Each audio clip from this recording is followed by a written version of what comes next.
What's up, ladies and gentlemen? This is one and only James Williams Dog Waters, the one and only proprietor of IamDogWaters.com, the Dog Waters channel, the guy who brought you the Dogman, Siege of Liger Ranch comic book, and many other things. Dogman Cams, which is a defunct project that did capture some evidence but got destroyed by wild, savage heathens. But nonetheless, it is me, the gentleman that you guys know. And tonight we are picking up with our Bigfoot weekend.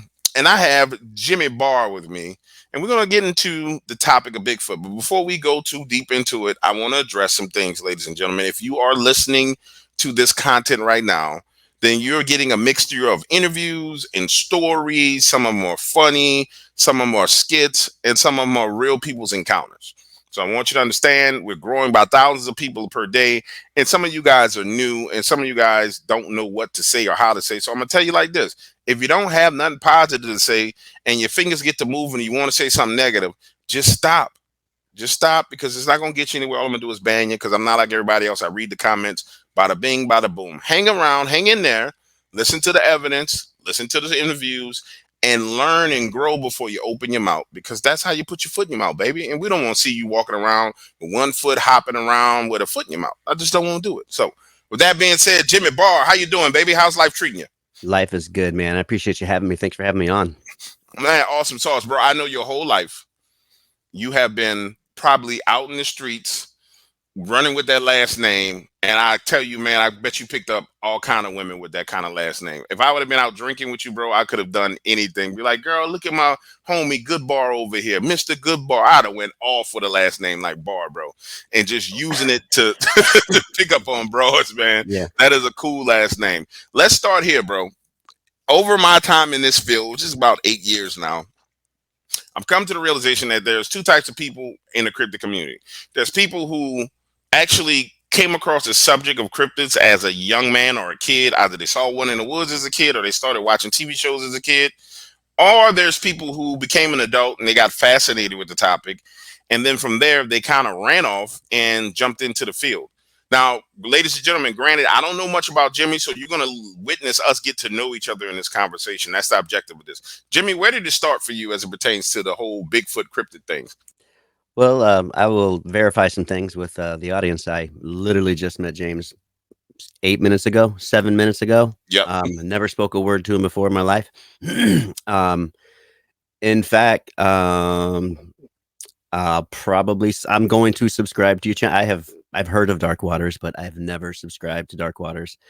I've been just, in the Bigfoot fields, specifically the Bigfoot topic of, cryptid Bigfoot, and how I kind of got involved with this topic is when I was 7 or 8 years old in North Carolina as a child. One fell out of a tree about 5 feet from me.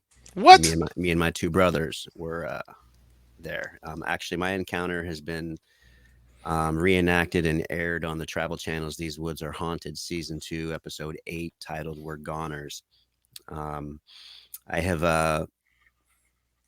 been a part of Kerry Arnold's crew with the 168 expedition project and behind the scenes with it, and was scheduled to be a team lead for the next 168 before Kerry's tragic passing of his car accident. And I've just been, ever since, I can just go straight into my encounter really quick.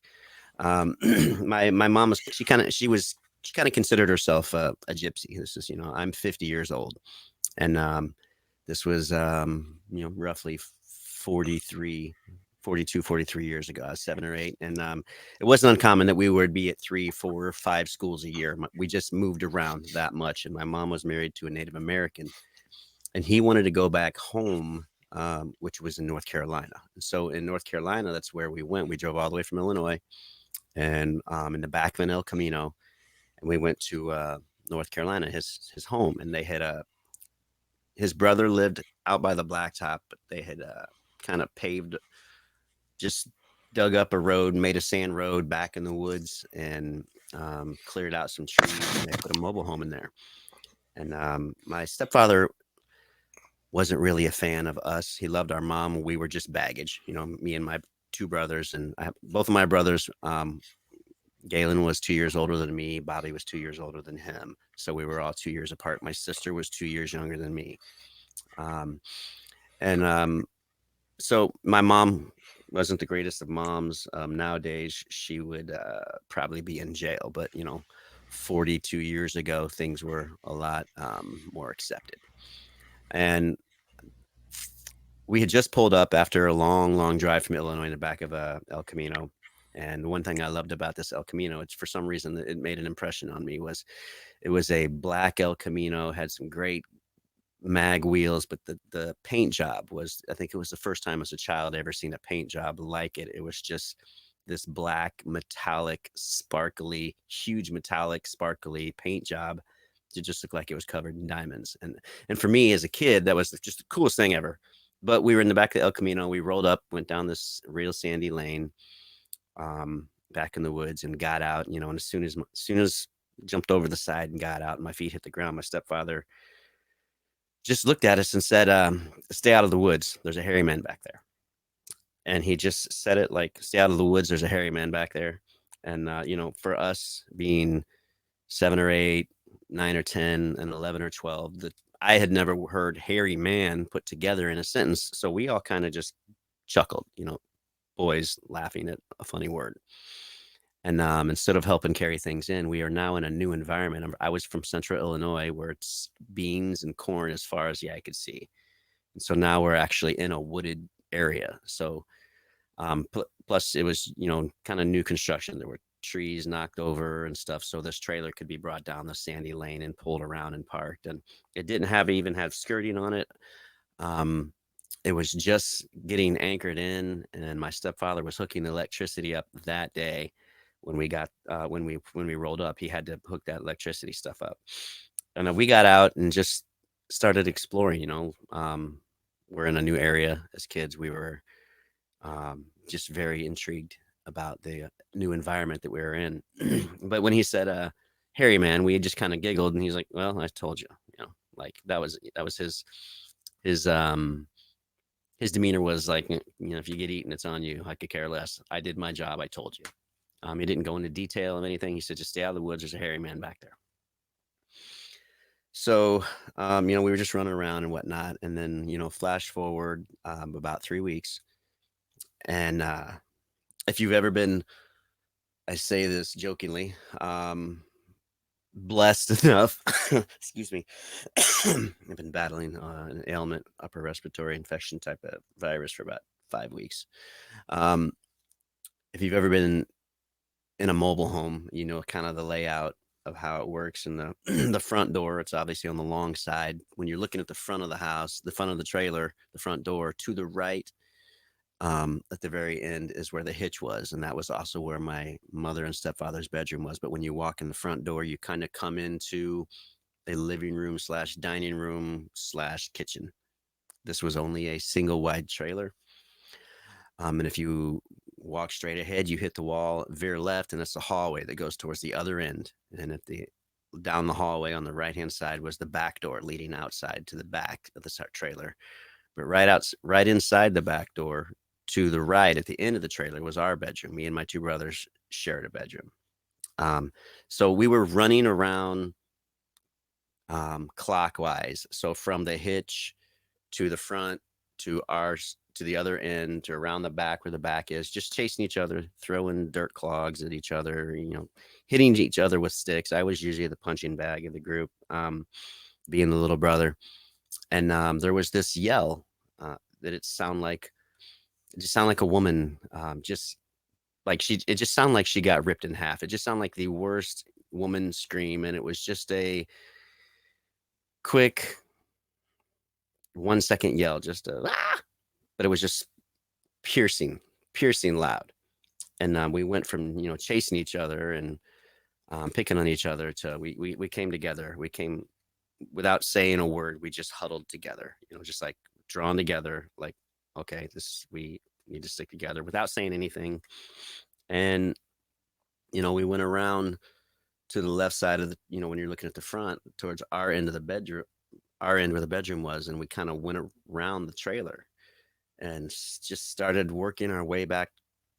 We didn't say anything. I don't remember saying anything. we just went to kind of investigate it, but together. My mother and stepfather had been gone for 2 days. Us three boys were just there by ourselves. 11 or 12, 9 or 10, and 7 or 8. Um, and the wood lines, there were sporadic trees around the trailer. But the farther away you got from the trailer, the thicker the woods got. And we got about, I don't know, 50, 75 feet from the back of the trailer. And there was a pine tree. As an adult now, if you were to stick your arm out, and fingertips straight, it was 4.5, 5 feet. We were from this pine tree, and there was a crack up in the tree. And, we just kind of stopped and looked up really quick. And when we looked up, there was this, at the time I had no reference to Bigfoot or Sasquatch. I haven't even seen Star Wars. I didn't know anything about Chewbacca, but what I had seen at the time was Planet of the Apes. And what was in the tree, the first branch was about 15 feet up, and it had, the way it was situated was it had both of its feet on that branch slid up to the trunk. So its feet were up against the trunk of the tree on that branch, but it was crouched down. So if you can imagine putting your hand cupped around a flagpole with your arm straight out, and then sliding your feet up against the base of that flagpole, and keeping your arm straight, crouching down. So you're kind of at an angle like this. So it was like it had all of its weight up against the tree, and it was holding on to the tree. And when we looked up and locked eyes with it, it started to stand. And when it started to stand, the weight of it shifted or something on the branch, and the branch that it was standing on, it broke. And branch and all just came, excuse me, it just came down. Now, as a kid, for me, what I expected to happen at 7 or 8 was, there's no way anything is going to live falling from that far. So instantly I looked down at the ground, just coned in on this area, waiting to see whatever was in the tree die as soon as it hit. So I was just looking down at the ground. I remember seeing the limbs come down before it did, but when it landed, I'm gazing at its knees now. And the knee area, and when it landed, I expected it to lie down, just to fall down and die, basically. But when it landed like you or I stepping off of a curb. Its knees barely bent after it fell 15 feet. Just like I said, like if you or I took a step off the curb, there was just barely any knee bend, just absorbing the step off the curb. Like it done this 50 times a day, and it could have probably done it out of a 80-foot tree. Right. Then I remember looking up at it, just in shock that it wasn't dead. And I looked at it, and then when I looked at it, it didn't change its facial expressions. I don't remember a smell or anything like that. It didn't change its facial expression. It didn't show its teeth. It didn't do it. All I remember is when I looked it in the eyes, it had this oh shit look in its eyes. Like I could see its eyes were brown, all brown. Couldn't see any whites of its eyes until it just went like, I'm busted. Like eye contact, its eyes got really wide. Then I seen the whites of its eyes. That's when we turned around and we ran back towards the trailer to the back door. And I say this when I tell the story. That's the day that I realized if I was going to survive in this family any longer, I needed to become a faster runner. Because my oldest brother, he beat me and my older brother back to the trailer. And as I was running away from, I didn't want to look at this thing. A monster just fell out of the tree at 7 or 8, absorbing what you're seeing and looking at it and trying to get details. No, I just wanted to get the hell out of there and run. But as I was running back towards the trailer, I glanced back, and it was following us. It wasn't chasing us. It wasn't fast walking. It wasn't on all fours. It was just meandering like, hey, where are you going? But when I glanced back, it stopped on that stride. It just stopped. And then as I was running, I turned back and around and running. But when we got to the back porch, and the back porch and the front porch was the same, the trailer just got put there. So There was no real legit porch. They were just cinder blocks stacked up on top of each other to make steps. And that last step of cinder blocks from that block to getting in the door was the biggest step. Um, and outside, so when you go up to the stairs to the left of the cinder blocks, there was this old freezer chest that was out there, like an old ice cream chest, and it had like a glass plastic top per se. But it was like an old car headlight that hazy and you can't really see through it, but light comes, the headlights come through, you can still see that. That was my brother got up in the my first brother got to the up and in the trailer, shut the door and locked us out. What? Just You serious? yeah, but I mean at 11 or 12. Yeah, I know. I'm just out about it, freaked out. I know what you're saying. Yeah, 11 or 12. Everybody ate my brother alive on the comments after that show aired. How could you do that? What a dick, I'm like, Yeah, he's a kid, scared out of his mind. At 11 or 12, self-preservation, there is no fight or flight. It is save your own ass. And that's what he did. And there was, at the time, I'm sure we were a little bitter. But so my older brother, not my oldest was inside, but my older brother, Galen, he was, just scooped me up, put me in the ice cream chest thing, and he got in it and shut it, and that's, that's the only thing, that was our only option, putting something between us and it, but it literally, we were there for the taking. There was no way out. I remember this thing smelling on the inside, just really musty, and it was rusted on the inside, and it just smelled really bad. If you've ever been in an old freezer chest that's been really old and ain't been used in a long time. But it walked up to the freezer chest, and it just kind of leaned over and looked. And, if you remember the old shades that you could pull down, and if you let go, they'd roll up really quick, but if you shine a light on one side and you can see a shadow through it, so basically that's kind of how it looked. When it leaned over, we could see its silhouette through the top, and when it leaned over, it just huffed. It sounded to me, the only thing I can make it equate to is it sounded like a horse when it huffs and just blows out air. Just kind of did a huff, sort of like that, just huff grunt thing. And then it walked away. At any given point during this encounter, it had us. There was nothing we could have done about it. We've been alone for 2 days. If it wanted us, we were in a freezer chest, for God's sakes. We were leftovers to this thing. It could have had us if it wanted us, but it just walked away. And then when it walked away, I guess a couple minutes went by. I don't know, but I know that it just seemed like forever, but we just kind of busted out of there. It almost felt like we couldn't breathe. And as soon as the top came open, my older brother opened up the door and was like, get in, it's gone, get in, and so we get in. And when we get in, I don't remember anything. Excuse me. I don't remember anything between that time and later that evening. I mean, this probably happened around 4, 5, 6. Sun was still up, but it was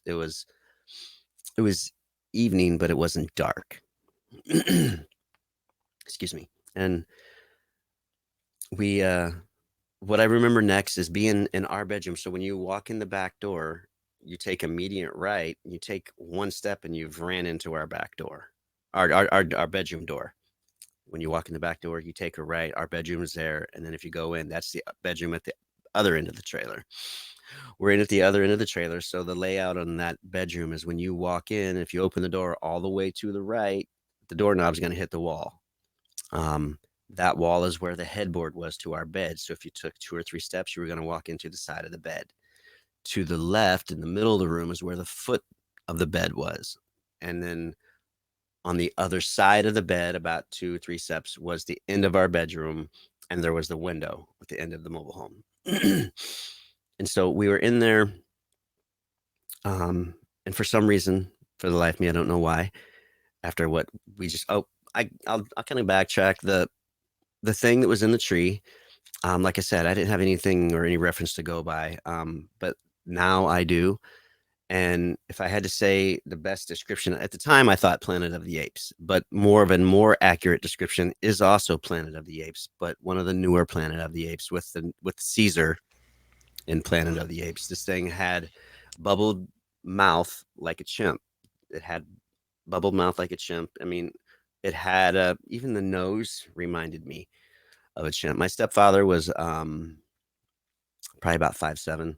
I'm 5'8". This thing was taller than him, probably about 6 foot. It had an athletic body. It wasn't huge. It wasn't ripped. It was lanky and toned, but it looked like Caesar from the Planet of the Apes. Its skin tone, its flesh tone around the nose and around the lips and the chin were our color, white, peach, pink, whatever. But the farther out on the face, it's speckled into solid gray, like a light charcoal gray. So this was inside was peach colored, flesh, our color, and it speckled into a gray skin. But his hair was black and charcoal gray. Um, it was thicker than the one that came to the window. But we we were back then. There was this toy called a ghost gun, and it was basically a flashlight gun that you could change the tips of the flashlight gun, and it would shine different silhouette beams of like a ghost, a spider, a word that said boo, or whatever. And at the time, it turned out to be a game to scare the little brother, the one who's screaming like a girl. And we didn't have the lights on. I don't understand looking back what we just went through and why were we in a completely pitch black room. It didn't make any sense. But what they would do was every time they would turn the flashlight on, and as soon as the light hit a wall, whoever seen it would scream, or whatever, and it was scaring me. So they're screaming, it's scaring me, and I'm um being the little girl that I was, I'm telling them, stop, turn the lights on. I don't want to play this anymore. And they just kept doing it, making it worse. And finally, I became too big of a sissy, and my brother was like, "Well, let's just open the curtains in the window and let some light from outside in, or whatever." So they opened up the curtain, but it didn't change anything. I mean, it didn't get any dark, or it didn't get any lighter. And they kept doing it and kept doing it. And finally, when my brother took the flashlight over the open window, the beam went across the open window. When they did, um, that light went right across the eyes of another Sasquatch that was standing right there at the window. And that close to it, there was no eye shine. Don't know if it had something to do with flashlight 42 years ago. I have no idea. But this one didn't look at all like the one that fell out of the tree. This one looked more like a really, really, really old Native American elder mixed with a caveman, is the best I could say. Um, it was cinnamon color. Its hair was a cinnamon color, but its face was a grayish color. Its mouth went all the way across its face, like it almost like went from here to here, the lip line. It just, but it had that old, wrinkly Native American elder look to it. The nose didn't look like the one that fell out of the tree, but it did the same thing. It didn't change its facial expression. It didn't grit its teeth. It just, oh shit, I'm busted when it went across its eyes.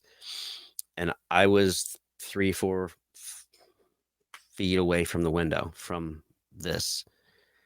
And I turned around and I jumped over the bed. And when I jumped over the bed, by the time my feet landed one of those cinder blocks that made steps up into our back porch to get in the back door was thrown through the back door, literally busted through the back door. There's broken chunks of cinder block in the back door. And we were pretty terrified, and I think we were struggling to decide whether or not we should go past that that opening for fear of getting grabbed. And When I was on, and fear's a pretty weird thing. Um, it can make you imagine things. It can make you for, forget things. It can make you, just things differently. But and so when I told the producers that these woods are haunted, I'm like, look, I don't know if this really happened or if it did happen, but I feel like it did happen because what was at the window was a cinnamon brown Sasquatch. Now, the top of the window in this mobile home was probably about 8 feet off the ground, the top of the window frame. And this thing was up against the window, and the top of the window was right here, just above its eyebrows. And the bottom of that window only went to, I don't know, you can't see me, but the bottom of the window went down to about here. So this and this Whoa. took up the entire window. Um, so if it was standing up straight and erect, it was a 8.5 foot. If it was standing up Easily straight, 8.5 foot. right, That's if it's not kind of bending his knees to look down into the window. right. That's terrifying, bro. Most, the one that fell out of the tree had bent knees, and it didn't ever stand up erect. I'm just assuming this thing wasn't standing up tall like a. It was just so. Regardless, what I seen and what I remember when we were trying to decide whether or not to jump past the hole, if it was gone or not, is when we went to jump past the hole, a big black arm reached in to try to grab us as we ran by. And what makes me believe that that wasn't fear put that in me was what was at the window was cinnamon brown color, but what reached in to get us was a black arm.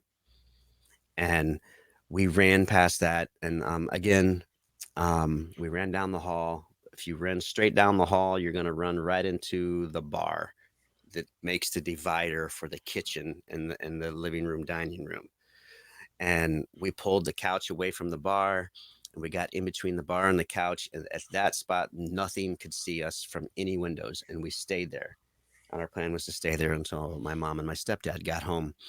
And again, I had my mom was terrible. I had a childhood that I don't wish upon anybody. Um, and we were more scared about mom coming home and seeing the door broke than the two monsters that we just seen that day. Um, my mom was a very, very violent, um, very violent woman. We were punching bags. We were things to take out anger and stress relieve. And it was, when they got to the door and we heard the El Camino pull up and we could hear them coming up the steps and talking and giggling and whatever they were doing. We rushed the door, and we were told them, we didn't even let them get any words in. Where the hairy man was here. It just tried busting in, and it was here. And then my stepfather had never mentioned anything to my mom about the hairy man, and they came in, seen the door, started yelling at us, and we're like, it was the hairy man. It was the hairy man. It wasn't us. And you know, um, my stepfather seen the fear and the terror that we had and tried to smooth it over by saying that was just Franklin, his brother down the street's son, so Buddy's nephew, my cousin by marriage. But Franklin was only a year older than me. I'm not going to jump out of a tree 15 feet and be okay. In a suit. I'm it's 8 years old. I'm not going to be able to fill an entire window in a costume 8 feet off the ground in a suit 42 years ago. I'm not going to be able to, it's 7 or 8 years old, pick up a cinder block and throw it through, get it high enough to throw it through a window that'll easily break, let alone throw it through a door. It was his way of trying to get us to calm down. It really wasn't a monster. It really wasn't a monster. And my mom and him had a huge knockdown, drag out, fist fight in the kitchen about what what do you mean, hairy man? What are you talking about? And then um, when it was all said and done that night, we packed up all of our clothes in garbage bags, threw them back of that El Camino, and we drove back to Illinois. Wow, bro, that's freaking terrifying, man. It was. That's absolutely freaking terrifying for a kid. And the crazy part about that is because of my childhood, um, my mother was the real monster in my childhood. So on a day to day, things were worse than what we experienced that night. So what happened then, it just got put back somewhere in my mind. Um, and it wasn't until when we lived in Georgia about 5 years ago, 6 years ago, my son and I were watching Finding Bigfoot. And I knew about my encounter. I remember my encounter, but the fear and the just there's this unnatural primal fear that you don't realize when you have a close encounter with something that is a monster. Um, when Matt Moneymaker was talking about the Native Americans around the Uwharrie National Forest and surrounding areas would call it hairy man. When he said the words hairy man, it was a trigger. It was just a trigger, and I felt nauseous. I got hit with so many emotions from nowhere. I wasn't physically prepared for what just hit me. I felt sick. I just my body started shaking. Starting to shake in my voice and trembling now. Um, it's not just a mental. Um, it's physical. It's when your voice starts to shake, when your body starts to shake, when you're holding back, um, crying in front of 135,000 people. Um, it's it's something that really takes over you. And I found the more I talk about it, the easier it gets, but it just doesn't go away. Um, but when Moneymaker said Harry Man, it was a trigger, and all the feelings and fear that I had as a child, even though I remember my encounter, it was the trigger word Harry Man that opened up the feelings and emotions that I was feeling as a kid. So I literally, when I go through and talk about my encounter, I am feeling the fear as a child, not as a grown man. Um, and which is why I kind of linked up with Carrie when we did the first 168. He's like, I need somebody to sacrifice. I need somebody to, if we got a Sasquatch behind a big tree or bushes or something, I need somebody that's got a bird dog it and go over there and get it running out so we can get it moving and running. And as scared of and terrifying and horrifying as my encounter was as a child, I wanted to kill two birds with one stone. I wanted to have another encounter as an adult because as a child, I didn't want to look at it. I didn't want to see what I just seen either time. And but as an adult, I wanted to. I wanted to be able to look at what I was seeing, being able to analyze what I see and process what I've seen and look at details. Everybody wants to know and see details now. And two, I was hoping in that process of if I could chase one out, having another encounter would maybe bury that fear when I talk about my childhood encounter because I've seen another one and it wasn't so terrifying. It might be, careful what you wish for, I guess. It might be. Um, but I volunteered to be that bird dog. And that's how, Carrie and I got hooked up and we became friends and just, really respected each other and leaned on each other a bit, um, and, that was my childhood encounter that most people like to hear about. I had another encounter that happened in the same area.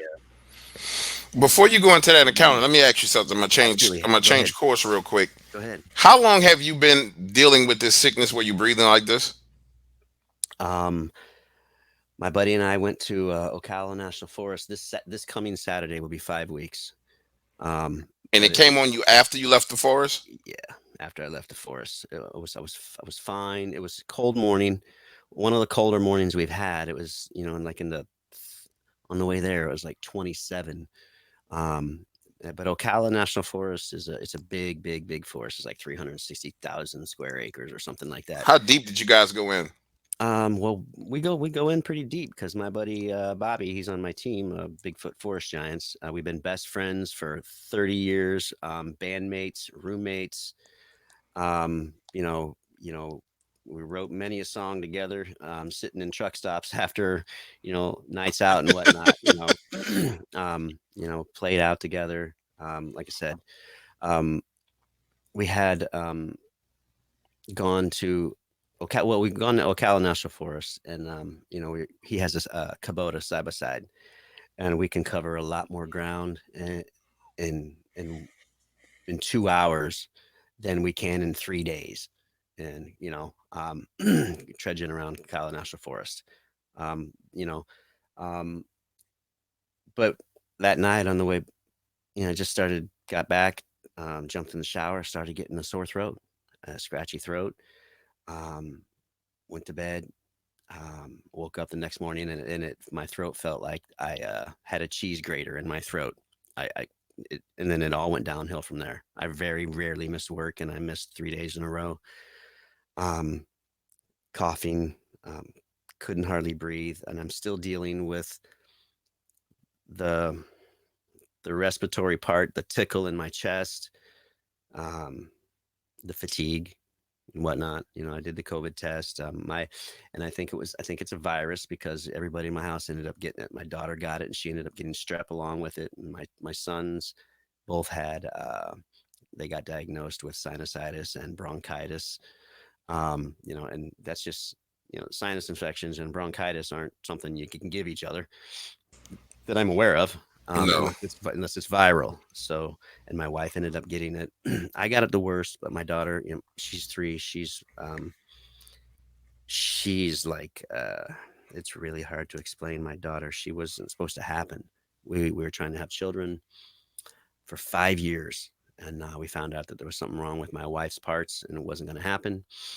And then we got pregnant, and we were wanting a girl. We got a girl, and I didn't realize that there was a spot in my heart that was there until she was born, and she has my entire heart wrapped around her little Little hand. finger, huh? Yeah, and she's just recently diagnosed with autism, and um, she's costing me a lot of money, um, because I'm a singer songwriter, and I'm working on a song that I wrote, um, and about a year and a half ago, I was sitting at work thinking about my daughter, and she just has this thing on me, and I was thinking about my daughter, and I just stupid idea of you should write a children's book came to my head, and I laughed at the thought because my grammar is atrocious even for a children's book,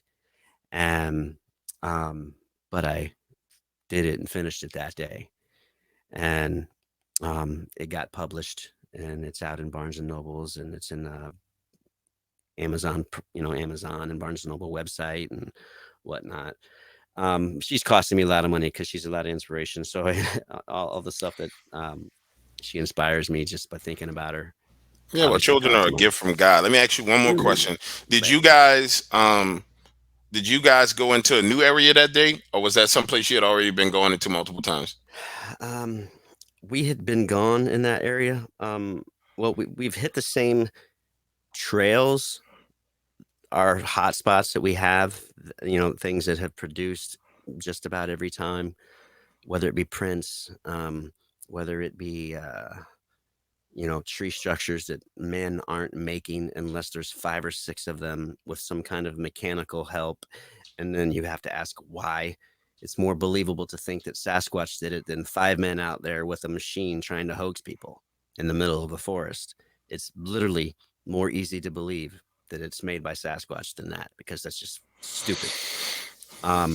But some of the we'd go down the same trails, but we'd go in, if we see something that, okay, hey, that looks suspect, let's go check that out. There was several places that we haven't gone in on the trails that were new. Okay. We're gonna edit this out, but let's do this, because I'm gonna tell you what I think happened to you. So what this has happened to a lot of researchers that I've spoken to. When they go into certain areas, it just depends on what's going on in that area, in that Bigfoot area. Sometimes they'll come out of that area and they'll come out like everything is normal when they come out, right? Like physically normal, spiritually normal, emotionally normal. But then there's times where they come out and they'll come out with a sickness or an illness, or they'll come out and they'll come out with I call it an agitation that affects their household. Bro, when you guys went out there, something attached itself to you. And I don't know if you believe in God or not, but this is what I'm being told. That's why I'm asking these questions. A sickness attached itself to you, but it's not manifested from a physical virus. Like, it's manifesting itself as a physical virus, but it's not a physical virus, if that makes sense to you. Yeah. Let me say a prayer for you real quick. Effect.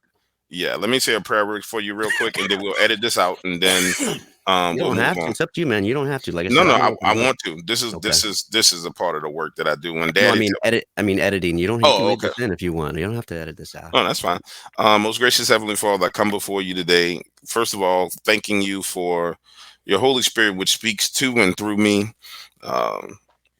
It is an amazing blessing that you are so gracious and so kind and so loving that men who know not each other, you know their hearts, you know their spirits, you know their minds, and you speak through your sons to help each other.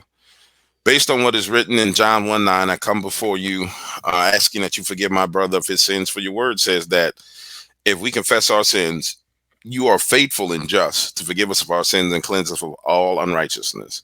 Also based on Revelations 1:5-6, where your word says we are made kings and priests by the finished work of the cross, appointed kings and priests by Jesus Christ and through his finished work of the cross. Father, I come before you as a priest and as your king, as the builder of your altar, as your son. And I plead the blood of Jesus Christ over each and every sin that has affected this man's life, that affects the life of his wife, his children. I plead the blood of Jesus Christ over the sins of his parents, his mother and his father, that have affected him since he was a young man. And Lord, I ask that you forgive them, for you are gracious and you're merciful, and that you cleanse him of all sins and make him righteous. As for me, Father, I ask the same thing, that you forgive me of each and every sin. For no matter how just we try to be, Father, we are just fallen men and we're in a fallen state. So I ask you forgive me of each and every sin that I've committed today. Each and every sin that is personal, the things that are in my heart, the sins of my heart, the things that only you know, Father, the things that only you see about me that are filthy and unclean. I ask that you cleanse me of those things, and I ask that you cleanse my brother Jimmie Bar of this. Now that we've been made clean and righteous, Lord, because you cannot lie and you're not a man, you're the God of everything. Father, I ask that you, in a dimension of the great healer, Jehovah Rapha, I ask that you heal him of his illness, heal his family of their illness and their sickness, Lord. Any spirits that have come after this man based on his profession, based on his interests, based on his habits, what he likes to do, Lord, I ask that you, by the power of your might, the power of your omnipotence and your power of your glory, that you dispel those spirits and bring healing into his household. And I build a hedge around his household like that which surrounded Job. And I plead the blood of Jesus Christ over that hedge for his safety, for the safety of him, for the safety of his children. Specifically, Lord, I pray for his daughter and for his relationship with his daughter. Children are not a burden. They are a gift from you, Lord. And so I ask that you provide for him each and everything that he needs to take care of that child. For she is a gift. She's an inspiration. And you do not give anything evil. For all things that come from you are good, because you are good. All these things I ask by the power of the blood of Jesus Christ, and the same power that raised him from the grave. For he is glorious and magnificent, and you, Father, are amazing and awesome. Amen, amen, and amen. Amen. Thank you. All right, so we got that squared away. There's a tea that you need to get. It's called chaga tea, bro. It will knock out all. It'll force you to cough up any phlegm in your body, any phlegm in your chest, any phlegm in your nose. You'll start. It's an expectorant. You're just gonna be coughing, but it's gonna come out, and you'll feel better. And then before this is over, I'm gonna hook you up with somebody that I know that can get you meds that'll knock that out. But nonetheless, that's what happened coming out of those woods. And it's unfortunate, bro, because it's one of the things that nobody talks about with field researchers. Me and Kerry had a couple of conversations about this privately. And, he would say, man, I went to the woods and, bro, I came back and, we've had some weird stuff happen. I'm like, yeah, Kerry, that's the kind of stuff that happens when you go out in the woods with these things. Cool. Excuse me. And people don't, it's one of the things that's just not discussed. But it's only a discussion you can really have with researchers because most people are armchair researchers. They'll look up a video and they pass judgment. Yeah. But it's only a discussion you can have with researchers. And there's two types of researchers. There's researchers who Bigfoot is their God. Like some people, they'll say, my life, everything that I've gotten in my life, I got it because of Bigfoot. That Bigfoot is their God, right? And so they don't get sick. Yeah. And anybody else who goes in those woods, sometimes they get sick. All right. With that being said, bro, I'm gonna circle back. That's a horrific childhood experience. That's like you said, the difficulty as a child with your mother, that's traumatic. And then to have this trauma on top of it, then all of a sudden you're triggered and it all comes flooding back to you. How long ago was it that this triggering happened? You got to forgive me. I don't know much about anything. So these are simple questions that I don't know from my knowledge. How long ago did this happen where all this came flooding back to you? Has this been over like the past 2 years, past 5 years? How long ago was that? It's probably about 5.5 to 6 years ago when I lived in Georgia. I've lived here for 4 years. We moved here in 2018, I believe. I live in Port St. Lucie, Florida now. But prior to that, I lived in Marietta, Georgia for 2 years. And when we were in Georgia, my son and I were watching, and finding Bigfoot, and it was then that it happened. And things came there's been so many full circles in this topic for me that are weird, just weird. My wife and I, we are simple people. We have a great life. We had the house in Georgia was a house we only dreamed about, but knew would never get. And here we had a 4-story house on a lake. We love our life. But we're simple people. If I'm a trillionaire, you're gonna still find me at Waffle House where the grease is on the floor and the flies are on the windows. I'm with you. We're simple people. And we were at Waffle House one day, about a week after that, that trigger word happened. And, there's these little newspaper stands that have like, used trucks for sale and used cars for sale. And one will be like, one of them little magazine things will be for realty. It's, just local realtor stuff. And on one of the covers, there was the cover was just a white Yeti face, and it said New Bigfoot Museum opening in Cherry Log, Georgia.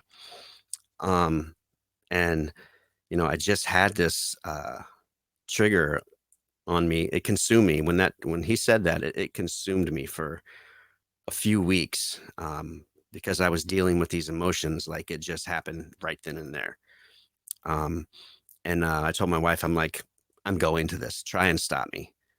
My wife at the time, I never told her about my encounter at that time, while we were married and whatnot. Now I have two older brothers, an older sister, a younger brother, and a younger sister. We all have different moms or different dads. My 2 older brothers and my younger sister have the same mom, but we all have different dads. My younger brother and my older sister, we have the same dads, but we all have different moms. So I don't have a full-blooded mother and father, sister, brother. You know what I mean? We're all halves. And my sister, my little sister, my little brother, and my older sister, they didn't know about this. My best friend, Bobby, of 30 years, going on 30 years, he didn't know about this until about 3 years ago. I didn't tell him. But again, it wasn't until this trigger thing happened that anyway, the full circle was, I went to Expedition Bigfoot in Cherry Log, Georgia, and met Dave Carr. Him and his wife are amazing. The museum's incredible. I've gone several times, but I felt compelled to tell him my encounter, and I felt like an idiot because I'm telling a complete stranger. I'm trying to figure out when I'm talking to him, is this just a roadside attraction for you, or do you really believe in the stuff that you have out here? Are you a knower? I'm thinking, because as I'm telling him of my encounter, it's all so fresh to me. The feelings are also fresh to me that I'm crying. I'm trying to hold it together, and he sees it. And he's like, "My God, this is so incredible and terrible at the same time." And he was like a huge support, and it was a big weight off my shoulders to just tell somebody, but I was reliving it at the same time. And so I'm sitting there and I'm watching later on. He asked me, you know, um, look, I'm having my very, very first town hall. I know I've seen the pain that you're going through and the struggle that you're going through. He's like, and if you don't want to, I completely understand, man, but I would absolutely love if you came and told your encounter to people at my very first town hall. And I was like, I thought on it for a while, and I was like, yeah, I'll give it a try. I can't guarantee that I'm not going to collapse in front of a bunch of strangers who are going to be judging me, because that's what it feels like. Um, and he totally understood. And so, but a little while later, I was watching this series that was on a different channel. I can't remember what it was on, and it was called Terror in the Woods. And there's this scream in the intro, Terror in the Woods. And when I heard it, it was the same thing. It brought back these triggered emotion, because it was what we heard as kids that actually drew our attention to the one that was in the tree. Just one loud scream. And I just knew that, like, they were there recording this scream. How did they get this? It was one of these things. I'm like, I'll never know in a million years how they got this scream. I'll just never know. And it's driving me crazy. Well, a few weeks later, Dave calls me, and he's like, look, man, I got these executive producers from the Travel Channel. They reached out to me because they knew I have a lot of people that come in and tell me their encounters. And he's like, I can't get yours out of my head. And um, you were one of the first people I thought of for them to talk to. He's like, I'll give you their contact information if you want to reach out to them, or if you want me to tell them that they can reach out to you. Can I give them your contact information? And I was like, yeah, sure. I didn't know that they were the same people that did the Terror in the Woods. They changed networks. They changed over to Travel Channel. So because they changed the Travel Channel, they wanted them to change the title to These Woods Are Haunted. But they used the same intro, exact same intro. They just changed the title. And it was really weird. They flew me up to Pennsylvania, to Philly, to do the recording and the interview and whatnot. And before I left, I was like, look, this is a once in a lifetime opportunity for me. And they're like, well, no, we appreciate it. I'm like, no, I need to know how, where did you get that Sasquatch call in the beginning? And I explained to where it was. And I'm like, oh, because it was just really weird that it came full circle, that I had a chance to find out where they got that scream. And it was Wow. a disappointment, but it told me what they had to go through to get that scream. And they're like, well, we've had a lot of people describe the exact same thing. One scream sounded like a woman getting murdered. And we tried woman screams. It didn't work. We went through and basically what we ended up doing was playing several different coyote calls. And we would find one that was kind of close, but it wasn't. And we had to manipulate it. We had to distort it. We had to draw it out. We had to, compress it. We had to, shift the pitch a little bit. We had to amplify it and whatnot, just do all these things to get it. And then they would go back and forth with the people and they confirm, yeah, that's what I heard. So I found out that it was a coyote call, but they had to really manipulate it to get it to sound like what everybody heard, and it was what I heard. And so I told him, like, that's what I heard. That's what I heard as a kid. What I'm sitting here telling you that drew our attention. That's what I heard.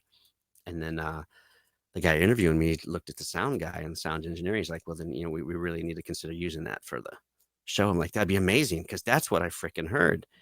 And then when they do the show and I'm waiting to hear it, and then they use some cheesy scream of a woman. And I'm like, oh, for God's sakes, you guys had the tools and you messed it up. You had the tools. I called Dave and I was like, man. And he's like, man, Harley Weird rarely gets it right. But overall, I was pleased with it. But it only screamed one time.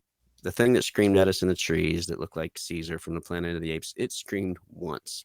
But in this episode, they made it scream 5 or 6 times.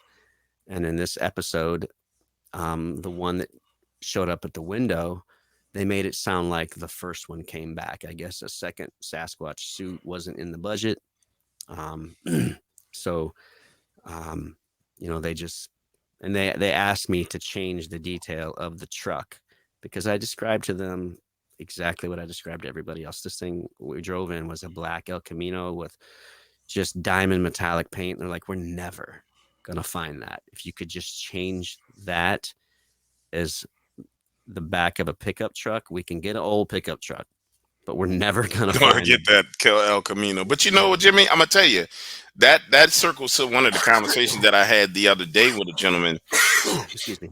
And that's the difference between Hollywood production, or production houses trying to paint a picture for an audience versus the real encounter. Like the way I was trying to explain this to this gentleman, like a change of 10, 15, 20% to relate to the audience the message and get the point across is one thing. Changing 80% of something is a lie. You know what I'm saying? And one of the things that I found in this field is that people don't seem to understand there is a definite difference between the entertainment aspect of bringing people awareness to Bigfoot via entertainment, which is you are a real witness, eyewitness who had a horrific encounter.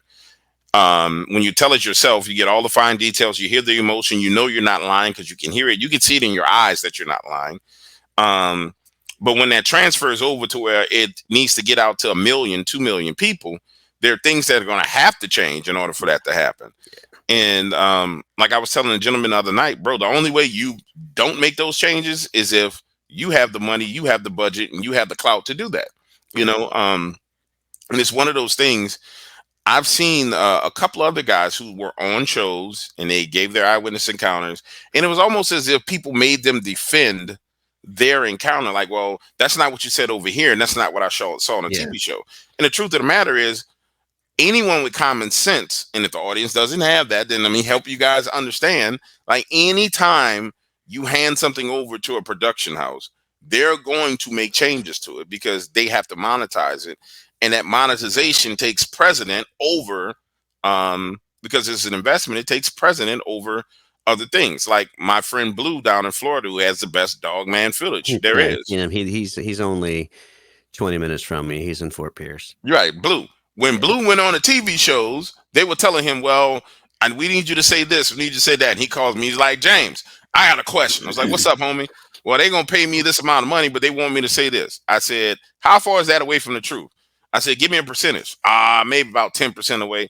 I said, say what they need to say, get your money and keep it moving. I was like, because at the end of the day, bro, you're not going to have this opportunity again. It's not like Dogman going to run out in your backyard again, and so it's a delicate balance that people need to understand. Audience need to have an understanding of it. And not only the audience, but the creators of content need to have an understanding that there's a delicate balance there, man. And you're going to walk that tightrope if you want to get to a larger audience. And go ahead. I was just gonna say, I was under all I knew about my going there and recording the interview was they were going to pay my airfare. They're going to pay for me an Uber to the hotel, and they were going to pay my hotel. That's all I knew I was getting, man. I'm terrified the whole time, knowing that now all my friends back home for my entire life are gonna find out. And then I see the ridicule. I was shocked when they handed me an envelope that had a couple $100 in it. No, it was just $200 bills. And I was like, I wasn't here for this. They're like, no. Um, but you know, we seen what you're going through. I mean, I had to change clothes like 6 times in their studio because of the way, you know, you couldn't have anything with the logo on it. You couldn't have anything that the color would clash with the setup, and you know, and it was they're like, no, I mean, this is just more for your troubles of why you're here, you know, or whatever. Literally, that's and again, they were paying for my travel expenses and my hotel stay. That's all I knew of. There was no contract. I mean, I don't remember signing. I don't remember signing. Maybe I did. I don't remember signing anything. But they did change. You know, the conversations that on the show between the boys were all ad libbed because they were asking me, well, what did you say? What was the conversation like when your brother finally let you in after they left? I'm like, you know, I don't remember a single word being said, but I imagine it was, how could you have left us out there, you know, type of thing. I'm like, if a conversation was had, I imagine it would have been that. And they went with it. That was, how could you leave us out there to die? And then the Mm-hmm. kid was like, well, you aren't dead, are you? You know, and so that was the other thing. The actors of the brothers, people were eating my older brother alive. But the actor that played my older brother was probably 19 or 20, and he should have been 11 or 12. The reality of it was the boy that played me was about the age of my older brother. Wow. Like again, I was 7 or 8. My next brother was 9 or 10, and then Bobby was 11 or 12. Um, so people don't realize, you know, that we were young and alone, and this thing had us at will, and it had a chance. And I think when it tried to grab us, that was the chance it was trying to take. But um, they changed things, you know, to, if I don't have any more to add as far as ad libbing conversations, and they ask me, what did you say, or what would the conversation say, you know, have been, I would, you know, they asked me, I'm like, I imagine it might have been nowadays, it'd have been like, how could you have left us out there type of thing. And that's the direction they went with it. Um, you know, um, I thought overall I was pleased with it. I was disappointed that they didn't have the original Scream in there, because that was going to bring it home to me. The fear was already there watching it. The anxiety was there. My son Riker, he's he's a brilliant kid. He's on the gifted classes and whatnot, principal honor roll. But he's sitting there watching it the night it comes out, and the guy that's playing me is sitting on the couch drinking a beer. And at the end of the show, he's standing there drinking a beer and hearing the words "Harry Man" echo as it ends. You know, and my son Riker looks at me. He's like, "That isn't you. You don't drink beer." And I'm like, really? That's all you got out of the whole thing was I don't drink beer. Okay. You know, but overall I was pleased with it. Um I guess I could say I'm proud. What you know, it could have been worse. It could have been way, you know, It could have been way worse, bro. I'll tell you something, Jimmy. I I went on coast to coast and I told my family stories about like Mississippi and hoodoo and the stuff that happened to me as a kid. And the first call I got was a producer, and they were like, "Well, we want to redo your story for this show." And I was like, "How much money y'all paying?" And he was like, "Well, we're not sure if we're going to be able to pay you any money, but we'll fly you here. We'll do this. We'll do that." I said, "I'm not leaving New Orleans until you cut me a check for this amount of money." Well, we don't have that kind of money in the budget. I said, "You got to be out your mind." I said, "Because here's what's going to happen. My family doesn't really want people talking about what they did." I said, "So I'm going to go out. I'm going to talk about the background history of my family, and you're going to dig." I said, "You're going to really dig, and I'm going to tell you a whole bunch of stuff. And I'm going to come back to this madness, and I'm not going to have a dime in my pocket." And I said, "Then I'm going to have to deal with the madness of other people asking me why I was on TV talking about this. I'm not going to have a dime in my pocket, and you're going to monetize it, and you're going to make a whole bunch of money." I said, "So here's what we do." I said, "You write me a check for this amount before I get on a plane." I said, "Then I want to check for this amount when I get there." And the lady was like, "Well, I don't think we have enough budget. We're not going to do it." I said, "Awesome. No problem. Thank you." And bro, I've had that conversation at least 9 times because at the end of the day, what happens to the witness, and I've learned this just from using real eyewitness encounters with my stories. The witness goes through all kind of ups and downs based on their story being shown or the dramatization happening, and but there's not enough compensation there to account for what happened and what Yeah. transpires in their life. So a couple of $100 is nothing when you come, and it's kind of like this thing where it's like, yeah, well, you were on TV. I don't give a damn about being on TV. That Yeah. don't do that. That's not a good thing. You know what I'm saying?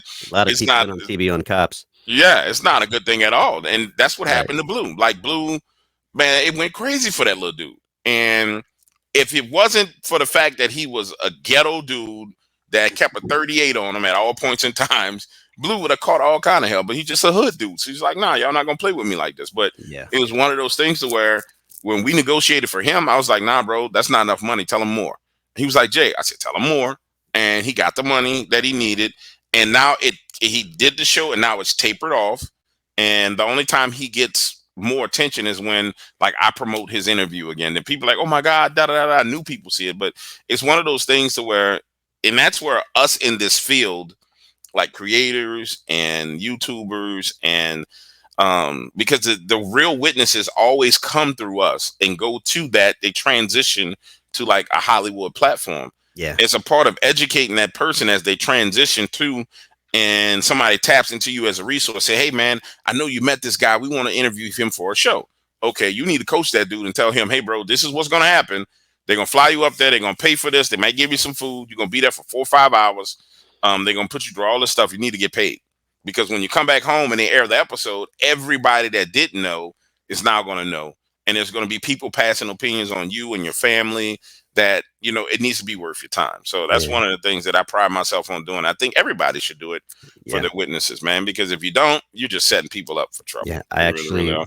was just kind of new into the researching aspect of it. I would literally, I think I came across Blue's feed hours after it actually happened. Um, and I sent him a message on Messenger, and I was like, you know, he's probably got thousands of people messaging him because just to let him know, hey man, I'm kind of doing the cryptid thing, you know, looking into Bigfoot, and I'm just 20 minutes from you if you want somebody to come out and check it out, you know, and help you navigate through this. I'm trying to figure out the best way to this sudden realization, Muck. It's sudden muck. sudden realization of something that you didn't know exists. Because a lot of times, there's a big thing with whatever cryptid. It doesn't matter if it's Bigfoot. It doesn't matter if it's Sasquatch. It doesn't matter if it's the little peoples or fairies. It doesn't matter. The sudden realization of it for a lot of people is just too much to handle. You can do one of two things. You can accept it, but in order to accept it, you need to change your entire reality. Or you can refuse to accept it and blow it off. But something's always going to be there. Some people can't accept it. Some people will accept it, but then they will turn to something else as a crutch to handle it. And some people, as been said and reported, have taken their own lives because what they have just seen shouldn't exist, and they don't know how to live with the thought of it.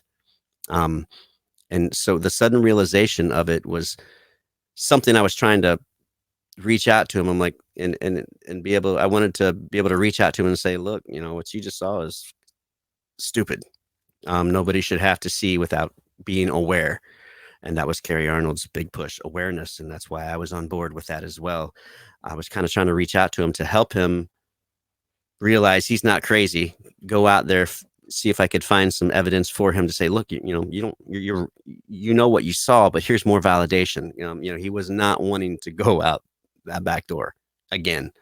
And but you know, once I realized that he was just getting inundated with people reaching out to him, I was like, I'm not going to add to that pile of things to sift through of do I trust, do I just ignore, whatever. And that's the thing with these things are absolutely real. So, you know, Bobby and I, we did some researching in Ocala National Forest, and we came across some really crazy stuff. Never had any sightings, but we came across prints, 17-inch prints, tree structures. We casted several prints in one or two prints one day, and then a couple more the same size, and then we ended up getting 15-inch, 13-inch, and 17-inch prints. And when we cast it, we were confused because what we casted wasn't what we were expecting to cast.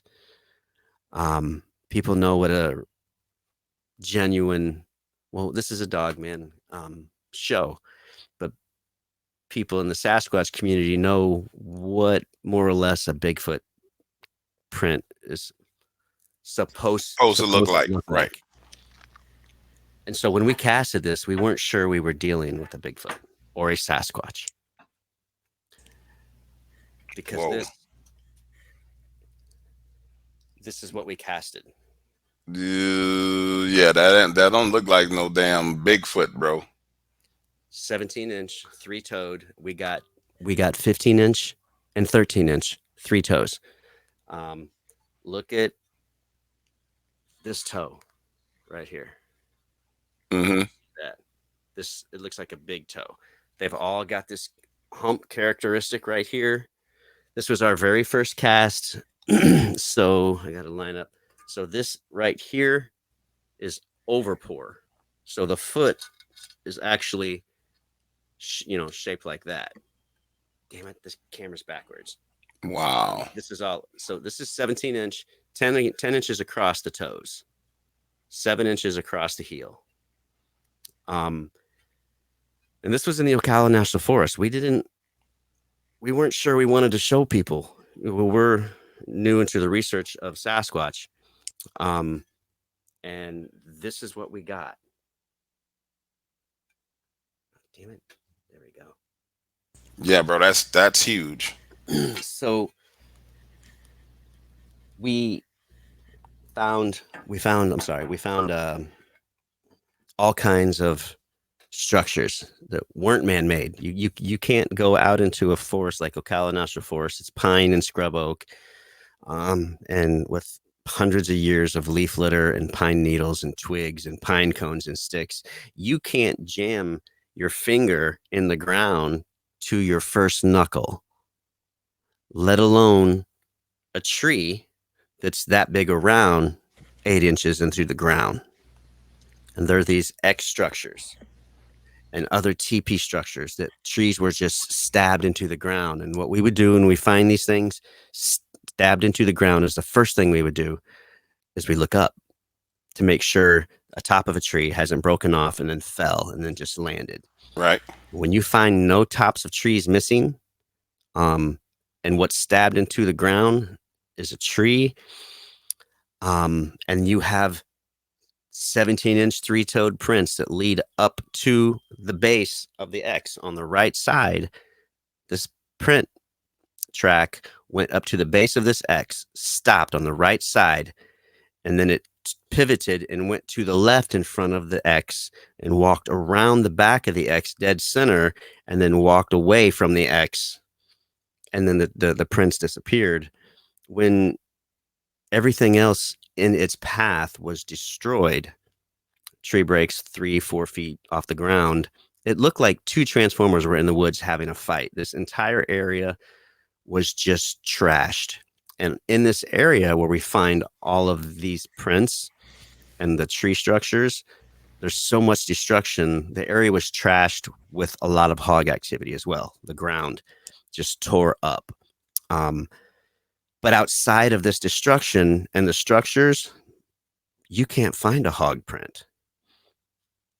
And what I first thought was X's meant, and this is me theorizing, what I first thought was X's mean keep out, stay out, danger, get away.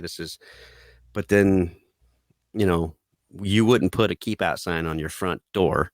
It's too late. People are on your front porch. You'd put it on your fence line. As you put on your property edge, keep out. For me, it's said that Sasquatch are nocturnal, mostly hunting at night and whatnot. And so by going by that theory, if you're trying to corral and herd deer or hogs into a certain area, you want them to go this way, but no matter if you're a Bigfoot or not, every damn tree at nighttime looks the same. Every tree. We've gotten lost 100 yards away from our camping party. We couldn't find our way. We got turned around and we just got lost. Every tree looked the same and we thought we knew where we were. But what doesn't look the same, in a world where all the trees are up and down, this looks different. Yeah. And we noticed that where the X's were and where the structures were, trees were broken off and laying on the ground. The breaks would be about 4 or 5 feet off the ground, and it literally made obstacles for the hogs. And what we theorize is this is a hunting ground, and all these tore up location for the trees that are knocked all over the ground are slowing down the hogs, and they're driving them to these structures as a landmark for a kill zone, choke zone, whatever. It just makes sense. Whether that's what it is, don't know, but that's what the evidence points to, that because outside the torn up areas of the trees, the hog activities, hardly noticeable. There's hogs all over the Ocala National Forest. And there's spots that you can find them in spots. We went out that day we went out, we were out for most of the day, and there were 100 hunters out. Each of them had 2 dogs, at least. We heard dogs all day long, but not one single gunshot. Not one. Wow. And that's kind of telling. That is telling. And here's the thing about people that are kind of curious. You got your phone on you really quick? Yeah, I got my phone with me. I want you to do some research while we're talking, and you can do this and you can do this and you can verify this for your viewers. If you got your phone, either type into your phone or say into your Google search, lower Sewanee hunting regulations. Sewanee. How do you spell Sewanee? It's like there it is. SUWANEE hunting regulations, something like that. Lower Sewanee hunting regulations. Yeah, there it is. Okay. First thing that pulls up is the government site. Yep. Click on it. And it's probably going to ask you to download a PDF or something of the... Yeah, the PDF downloads. Yep. Yeah, do it. Okay. Now, when you download this PDF site and show up, there should be a little map. It's got like a green map on it. Yep. And then it's got all the hunting regulations. Now, right below that map, if the map is on the same page, you go down and you look at hunting regulations for hogs. Okay, hogs... People don't even look at the hog hunting regulations here in the state of Florida because they don't change. You can hunt them 24/7, 365. Okay. I'm not a hunter. I don't know if they're 24/7, but you can hunt them every day. Okay, no size or bag limit for hogs. Yeah. Well, first off, what do they call Sasquatch, Bigfoot down here in the South, in Florida? I don't know. What do y'all call it in Florida? In Florida, in Alabama, Georgia, they're called skunk ape or swamp ape. Okay. Read that last 2 sentences if you're in the right section. Turkey spring season. Of the hog section. It just says specific hunting regulations, field dressing, prohibited actions, general hunting regulations. It doesn't have like a specific hog section. Well, the map on the same page as the word. Yeah, it's on the same page. Yep. Look directly below the map. There should be writing and paragraphs under the map. Under the map, there's a highlighted in bold that says like hunting regulation hogs or something like that. I don't think I'm looking at the same one because this one has like a green map. Well, it's a map with like green spaces on it, but it doesn't give me, you must buy Florida hunting license, general, blah, blah, blah, permit regulations. Lower Sewanee hunting regulations. This might not be the right one.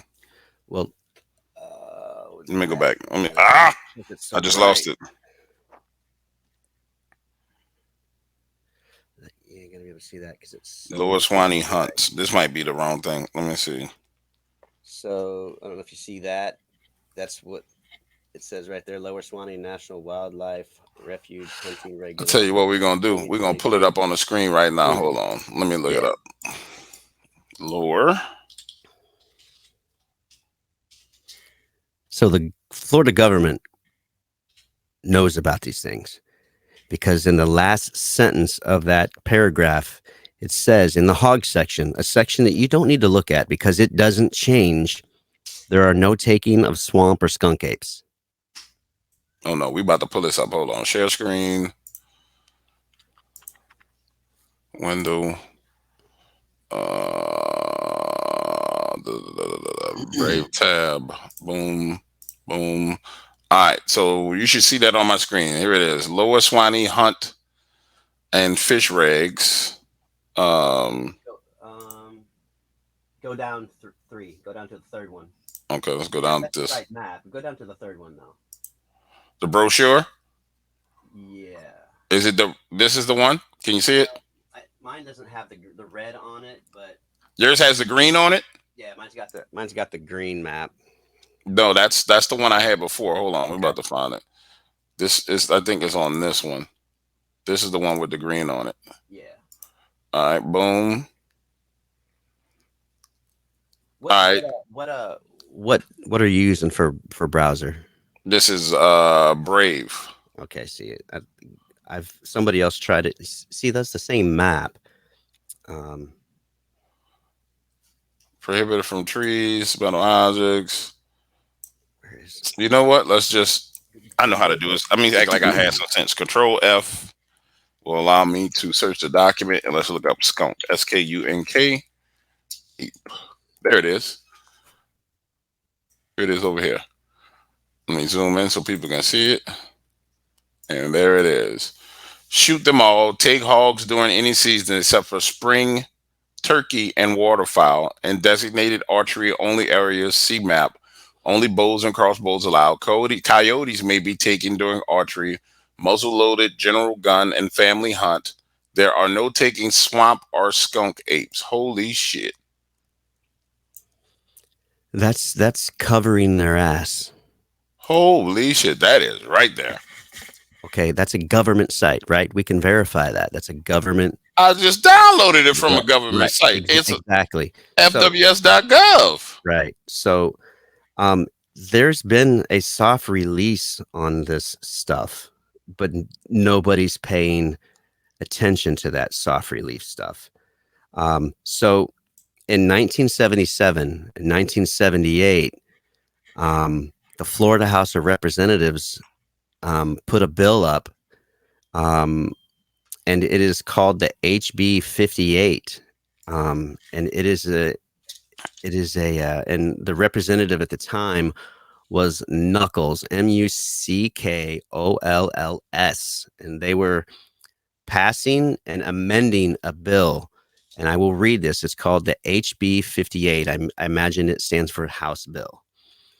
And I don't have you on Messenger. I can send it to Vic. But it says on House Bill 58, a bill to be entitled in the act relating to anthropoid or humanoid animals, prohibiting the taking, possessing, harming, or molesting thereof, providing a penalty, providing effective date. Says was read the first time by title and referred to Committee on Criminal Justice, and this was in 1958. It was brought up in 1957, and they brought it up again in 1958. Florida House of Representatives. Now, when there's meetings like that and everybody comes together to try to do laws and stuff, somebody is recording everything somebody said, typing it down. Representative Knuckles said this. Representative asked, "Hey, what time is it?" And Representative Barr replied, 7:58. Right.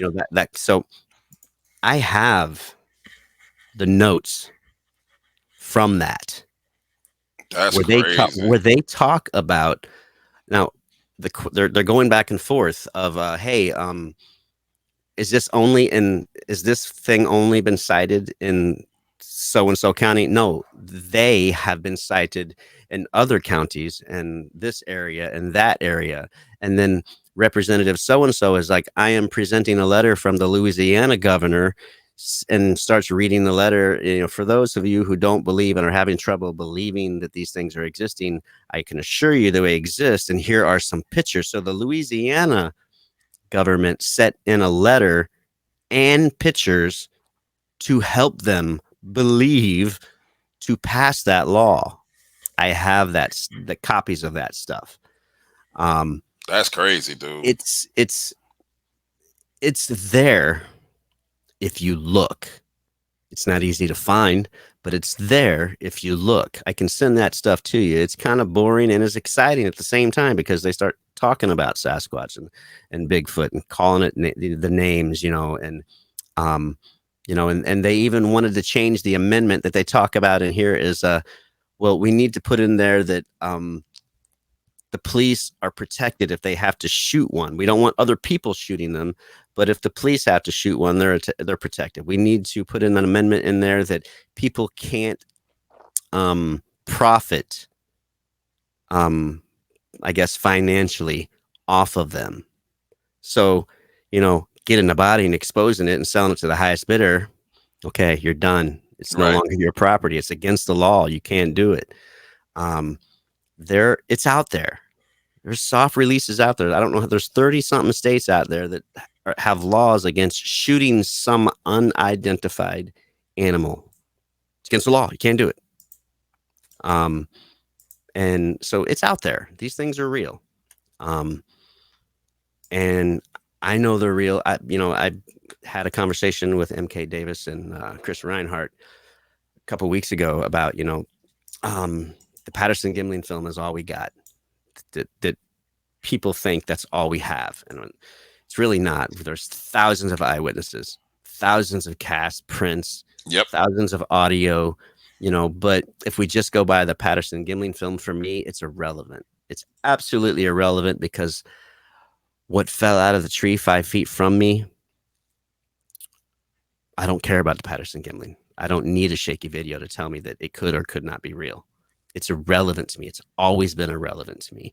Other people may not like me saying that because to them, that's their God, that's their Bible when it comes to this subject. When you see one up and close, everything else is irrelevant, and everybody else's opinions on the matter are irrelevant. We just want to push forward the awareness. Again, my buddy and I, we didn't want to really put this out there as a Sasquatch print. We don't know that a Sasquatch made that. We are not saying this is a Bigfoot print, but what we are saying is there's something out there in the Ocala National Forest, several things in all different sizes that have 3 toes and very large feet. Now, I reached out to a girl. Her name's Shell Cole. I can't remember what her name is. She's very into dogmen, dog creatures, the seeing eye and the aura and the chakra and stuff like that. That is way above my head. I have a hard time saying any of them. But I showed her that. She's like, "Oh, honey, that's not a Bigfoot. That's a dogman." And I was like, I don't really want to hear that. I haven't seen a dogman yet. I'm still processing Sasquatch. And I love werewolves. I absolutely love werewolves. I'm Team Jacob. I hate, I hated Twilight, but anything that's got werewolves in Underworld, forget it. It's one of the best series out there of movies. But when she told me that, and I was just like, damn, what do I do with that? But that doesn't fit anything. That doesn't fit the description of a dogman footprint at all. I'll tell you what I think it is. And when people see 3 toes, they say dogman. I'll tell you what I think it is, and what I've seen other casts that look like that. There was one cast that came from State Line, Mississippi, that looked exactly like that. And I'll tell you why. I'll tell you it's not dogman. That foot size and the way that weight is spread out. Every dogman cast that I've seen, they're getting the claws. They're getting, because all the weight is on the very front of the foot, the ball of the foot. Yeah. So you're not even getting that very back end. And when you get a back end, you get what looks like a divot, like a ball that's in the ground. So it would be a slender, more condensed footprint where you would definitely see either claws at the very front, and it wouldn't be 3. You will see the claws at the very front, and you will see the ball of the foot, and then about, depending on the size, about 6 to 18 inches behind, you'll see it when they put their foot back down. You'll see this divot or this ball because there's an arch on the foot. What you have is what I like to call a vomit footprint, and that's what people describe as alligator man. It's an upright walking alligator, and if you look at that footprint, only thing I don't see is the webbing on the very between the toes, but I didn't get very close look at it. Yeah. That's called the vomit, and I've seen two castings of that. One out of state line, Really another one out of Florida. There it is. There's your webbing on the foot. Yeah, that's the vomit. Well, a lot of this is Is that overpour. okay? It's overpour. Yeah, a lot of like I said, it was our very first cast, and this shit. I'm on the wrong side. Where my finger is, on the inside of my finger is where the foot stops. So everything I can feel it. Everything behind my fingertip is overpour. I can feel the ridge. And this right here is overpour. It's overpour. The toe on the inside right here was about as long as it is on the outside. So okay, gotcha. And this right here, this is kind of just like overpour. It was our very first cast, and it's held up really well. It's really not all that thin, but the impression was about 1 3/4 inches into the substrate of the Ocala National Forest, where we could stomp and not make a millimeter of a dent. Yeah, I'm telling you, that's what that is. I've seen it before, and that's not a good thing. It's not a good thing at all. It's a very heavy animal or heavy creature. Linda Godfrey was one of the only other people that ever talked about the vomit or alligator man. I haven't really heard many other people talk about it, and it's something that only a handful of eyewitnesses have seen. But that's some terrifying, absolutely terrifying stuff. Just an upright walking thing that looks like an alligator, head of an alligator, the whole nine. And Florida is prime territory for that as well. So it's one of those wild things. All of our three-toed prints are in Ocala National Forest near the bombing range. There's a military bombing range right in the middle of the Ocala National Forest. Wow. And when you look at that bombing range, it's like the Pine Castle something bombing range in Ocala National Forest. If you look on it right now on Google Earth, the way they have their trailers set up, like it looks like cargo trailers. They look like hieroglyphics to see from space. They don't. That's not just random. That to me, but what they spell out is also USA, and the entire bombing range is like a circle, and it's cut out and it's got like 4 sections, at least on my Google Earth, where quarters. And on the right side, when you're looking at it, where between 1 and 3 o'clock, it spells out USA with like cargo trailers. Yeah, I'm looking at it now. On the left side, from like midnight to 9, it looks like hieroglyphics, unless it's changed. No, that looks like hieroglyphics. I'm looking at it right now. That's crazy. It looks like a message to space, don't it? Yeah, that's crazy. Look at that crap. You have to show people. I couldn't show it, but and it's south of the bombing range where where our hotspot was with these big 17-inch three-toed prints. Yeah, that's crazy. All right, Jimmy, we're running up on time here, man. Let's do this. How do people? Thing you want to talk about? No, I mean we hammered away at a whole bunch, bro. we hammered away at a whole bunch, and I got to get in here and cook me some dinner and get in the bed because I got a good old fashioned 315-pound squat workout at 7:30 in the morning. So I'm gonna give me some rest. Tell everybody how they can get in contact with you, or you got a YouTube channel or Twitter. How do people communicate with you if they want to just ask you questions, or they want to share their stories, or they want to ask you questions about your research? How do they catch up with you? Well, we have a couple groups on Facebook that we got 4 guys in our group: me, Bobby White, Mike Velez, and Richard Farabee. Me, Mike, and Richie and Bobby all worked out there with Carrie Arnold in the field, and our group on Facebook is Bigfoot Forest Giants, and we have one that is Okeechobee Bigfoot. We have Bigfoot Forest Giants page on YouTube that, I'm a family man. I love my wife and my children. So I'm at home more than I'm in the woods. That's where I prefer to be, honestly.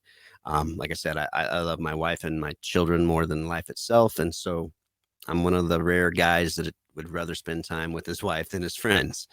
But basically what I'm saying is we don't have a lot of content on our YouTube channel, so we don't really promote it much. And what is out there is Richard's putting a lot of stuff out there because he lives in one of our research areas now. Well, he's lived there, but it's a new research area all of a sudden. And, we've had some decent stuff come out of it. And, we've got the Bigfoot Forest Giants. I can't remember exactly what the YouTube page is. I think it might just be Bigfoot Forest Giants on YouTube. But they can reach out to, they can hit me on Messenger on Facebook. Like I said, I have my daughter, she's autistic, she's 3, and she inspired me to write a children's book. Her name is Carly, and the children's book is called Carly the Princess Dragon. Awesome sauce. Where do people find that if they wanted to buy a copy of it? Where is it? Those are in the Barnes & Noble website. They're in a handful of Barnes & Noble book and mortar stores, Amazon, any of the places you can find those books online or whatnot. This isn't going to help me any, but I'm really not in it for money. But Amazon's, their prices just sporadically drop up and down, and it's going to be for a better buy to buy it on Amazon.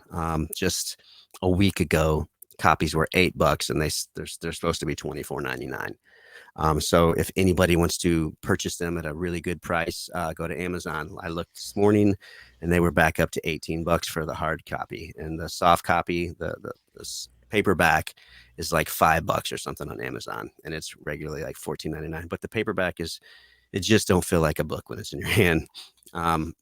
But I've literally given away twice as many books as I've sold. I don't have a following per se. I'm not good at marketing. I have songs out. I've got an award-winning singer-songwriter, but nobody would know it. I got like 27 views on one of my songs on YouTube. It's been out there for 2.5 years. I just promoting myself feels weird. I feel like it should be somebody else's job to promote me, because I tried to talk to one person once about my stuff, and they were like, "You seem kind of arrogant," and I'm like, "Nah, I just asked if you wanted to hear one of my songs." So Really? that stuck with me. So now I really don't. Like I said, I've given more away than I've sold. And that's a huge mistake. That's an awesomely huge mistake. When are you when are you doing your next children's book? I'm not sure if I will. I wanted to go a route where I could have an illustrator at, publishing, putting it out there, going through all the hoops and whatnot. I didn't want to have to deal with that. It was just a spur of the moment thinking about my daughter inspired me to write a book, and I wrote it the same day I thought of it. I thought of the idea.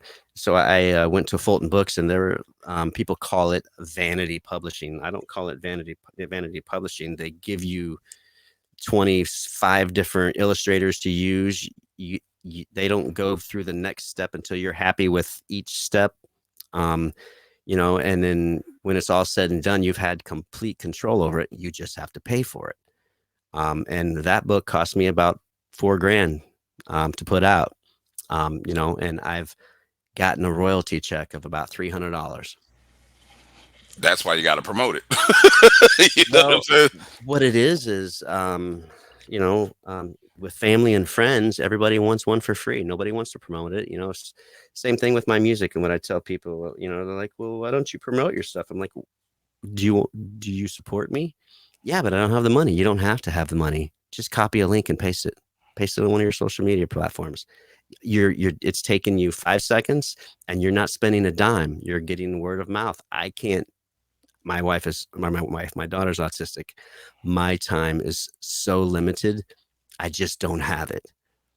Well, I'll tell you what we're going to do. We're going to talk about something. I'm going to get your number when we're done with this. We're going to talk about something because it's synergy is what creating synergy with your life and what your interest is where the true magic happens when it comes to not only getting the message out about you, what your beliefs and what your values are. It's all synergistic. So it has to all run in line with what's most important to you. And that's where people, they fail at. It's a lot of people that are on YouTube that are in different fields, they're focusing on the wrong thing. And that is why they don't have the success. But everything is like, you got all the pieces to the puzzle there, but they got the wrong pieces in the wrong spots. And they're like, oh, it's not working. No, you just got to move some things around. So we're going to talk about it. With that being said, ladies and gentlemen, man, this has been a wonderful conversation, Jimmie, man. I'm really glad we had a chance to talk. I mean, you're a cool dude, man, and a passionate man, a father, a family man. I love that. I love talking to people like you who are in the field with a good heart and a good spirit. And I'm thankful for you spending this much time with me, because I know you got a family you got to get to, man. So I just want to say thank you. And bro, we're going to do many more conversations, my friend. We'll do many more. To it. I appreciate it. All right, ladies and gentlemen, it's the one and only James Williams, Dog Waters, and we are out of here. Peace.